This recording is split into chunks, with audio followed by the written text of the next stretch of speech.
Video sebelum ni saya tunjuk prompt, tolong buatkan caption bagi hasil sejuk. Hari ni saya nak bagi tahu formula yang saya guna sendiri. 5 elemen je. 1, produk.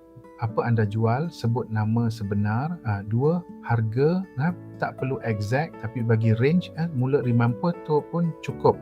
3, customer, siapa dia, apa masalah dia. 4, quantity, nak berapa output. 5 caption, 10 idea. 5, nada, mesra, formal, santai.